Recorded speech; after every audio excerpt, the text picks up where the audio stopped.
Hey everyone, it's Dr. Chuck back with some exciting news. We have an oldie but a goodie, or a relaunch of something that many of you may have seen in the past, but that is our Refrigerant Piping Guidelines.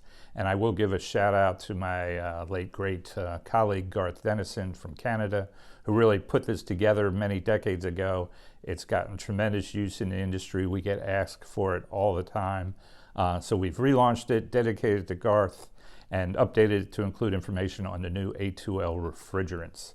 So if you're not familiar with the Refrigerant Piping Guide, it's just got a ton of useful, practical information on the thing that connects all our components together. You know, we talk a lot about compressors or heat exchangers or valves, but sometimes we don't talk about the piping, the tubing that puts everything together and makes it into a system.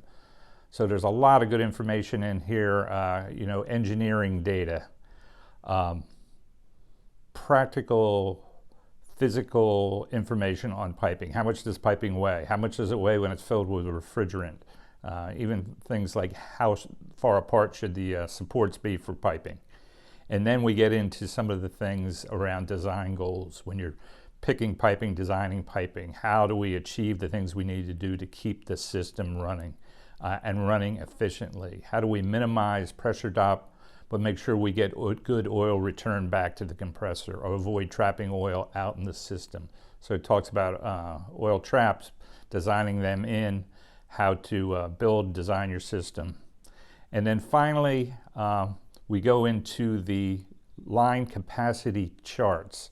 Now there is software out there, that can help you do this. A lot of people still like the charts, so I'll just kind of run through an example here. This one here happens to be for 454C, Opteon XL20, one of our low temp, medium temp refrigerants, replacing 404A in new systems. So a lot of information on this chart. I'll kind of step through it here. Up and down the left side are various piping sizes for either copper or steel.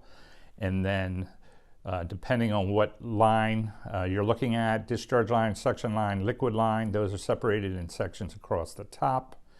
And then you get into the detailed information. So for example, say you're looking to size a discharge line for 454 at a -20 saturation condition it's going to be operating at. You can look here under the discharge line section, go over to the -20 column, and then depending on the capacity you need your system. If you need it for a 50-ton system, you're going to go down here and look, and it's going to tell you the two line sizes. It's 2 5/8, gives you about 75 tons. You could go smaller, but then you would be limited on capacity. If you go bigger, you're probably okay. The shaded sections are areas you probably want to avoid. You'll either have too much pressure drop, or you'll have not enough line velocity, and that's the trade-off that you may run into oil return issues. So again, you want to stay in that clear highlighted area in the middle, and this applies whether you're doing the liquid lines, discharge, suction. You can change your conditions. So we'll put the link down below, how you can download a copy of this. Ton of useful information. It's stood the test of time. This basic data has been around, and these guidelines have served many, many generations of service contractors, engineers, designers in the field. So we hope it's useful to you. We're interested in your feedback. If you have any other questions about refrigerants, always feel free to reach out. I'm glad to get new topics and get an expert from Chemours and the Opteon team to help you out.